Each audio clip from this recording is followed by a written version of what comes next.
ila dhegeyso labada cod farqiga u dhaxeeyo. Codkan aa hadda maqlayso waa mid aanan la edit karayn. Codkan aa hadda maqlayso waa mid la edit gareeyay.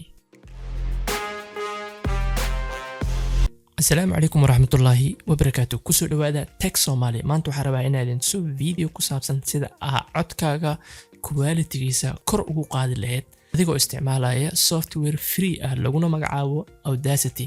Haddii aad tahay waqti xaadirkan aad iga daawanaysa mobile videodan aad ku edit garaysa mobile commentiga igu la wadaag insha Allah taala waxaan ku tusayaa adigana app loogu talagalay dhanka mobile-ka ah. Marka hadda ayaan bilaabaynaa. Ugu horeyn codkan ayaan isla dhageysanaynaa sida uu yahay inta aanan waxba ka bedelin.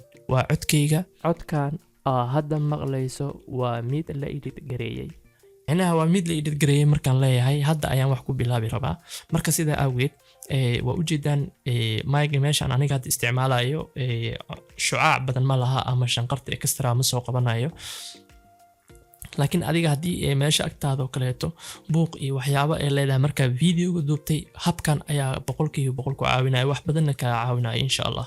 Ugu horeyn meeshaas intaas yar ayaa calaamadeena saaraysa line-ka ah oonan wax effect aan lahayn sida meeshaas oo kale. Kabacdi waxaad tagaysaa effect ayaa tagaysaa waxaad dooranaysaa noise reduction ayaa dooranaysaa. Ugu horeyn waxaa leedahay marka koowaad get profile ayaa leedahay.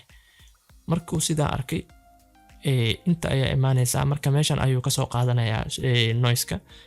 Haddana waxaan ku soo noqonaynaa noise reduction. Meeshan hadda marka ugu horeeyay waxaa dhahday get noise profile markan waxaa leedahay okay waayo kii hore oo qaatay ayuu wixii meelaha dhan shucaac ku jiray uga saaraya. Marka sidan dhan wax yar ayuu meesha isbedela haddii aad arkaysin kaliya wax gooniya isma bedelin haddii aan dhageysan. Codkan aa hadda maqlayso waa mid la edit gareeyay. Okay marka sidan ay tahay waxaan tegaynaa effect waxaan raadinaynaa meel ay ku qoran tahay filter curve oo la dhihi jiray EQ marka waa la kala qaybiyay graphic EQ iyo kan labadaba waa isticmaalaynaa. Kan filterkan ayaa dooranaynaa wuxuu u diiday highlight ma saarna.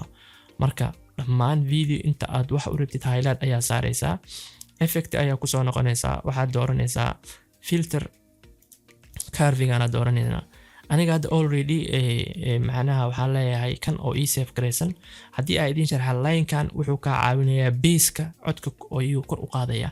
Dhankaanna waxa triple kala dhaho oo ereyada macnaha noocaas amal oo marka waxa dhageysanaysa ka dhex yeelan ayuu codkaaga kor uga qaadaya asigana. Marka haddii aad u baahan tahay waxaan wax ka badan ileen software-ka free waaye ku baratikay meeshan manage ayaa imaanaysaa. Meeshan factory preset-kana tagaysaa waxaan test garay tusaale kanoo kale telefoon ayaa loogu talagalay codkaaga wuxuu ka dhigayaa qof telefoon ku hadlaya. Marka aniga hadda waxaan rabnaa kan ii saaran ayaa okay ku leeyahay. Wax yar ayuu soo weynaaday codkii la dhageysta haddana. Codkan aa hadda maqlayso waa mid la edit gareeyay. Waa u jeedaan sidoo ka dhigay. Waxaan tagaynaa effect-ga ayaan ku noqonaynaa kii high graphic EQ-gu haddana wuu diiday mar walbo highlight-ka ha ilaabin. Effect-gan ayaan tagaynaa shaashada iyo effect-ga ayaan tagaynaa graphic EQ ayaa leenahay. Aniga kan ayaa saartaa mar walbo adigana test garay midka kula fiican sidan ayaa ana codkayga ku soo baxaya. Codkan aa hadda maqlayso waa mid la edit gareeyay. Marka kuna dadaal kor line-kan socdo in uunan jaalo noqon marka isticmaalayso. Codkan aa hadda maqlayso waa mid la edit gareeyay. waxa u baahan tahay wax yar inaad iska yareyso markuu sidaas oo kale aniga jaala meel dheer ayaa soo galaya. Haddii aan codkaas jaalahaas inaan baabi'iyo u baahanahay kaliya waxaan taabanayaa loudness normalize uu leeyahay preview codkan aa hadda maqlayso waa mid la edit gareeyay. Okay meeshan aniga waxaan ka dhiganaa -20. Okay ayaa leeyahay wax yar ayuu yaraaday. Codkan aa hadda maqlayso waa jaalihii ugu badnaana wuu yahay loudness-ka haddii aan ku noqdo oo mar labaad aan dhaho 21 wuu ka baxayaa dhammaan total. Okay ila dhageyso labada cod farqiga u dhaxeeyo. Codkan aa hadda maqlayso waa mid aanan la edit karayn. Codkan aa hadda maqlayso waa mid la edit gareeyay. labada cod farqiga u dhaxeeyo waxaan ku sameeyey software free ah 100%. asxaabtada dadka video editing ka sameeya ama waxyaabaha duuduuba la wadaag videogan inay ka helaan ayaa u rajeynaa ayagana. haddii aad page-keena aadan hore subscribe u dhehina subscribe dheh, waana ku mahadsantahay daawashadaada. wassalaamu calaykum waraxmatullaahi wabarakaatuh.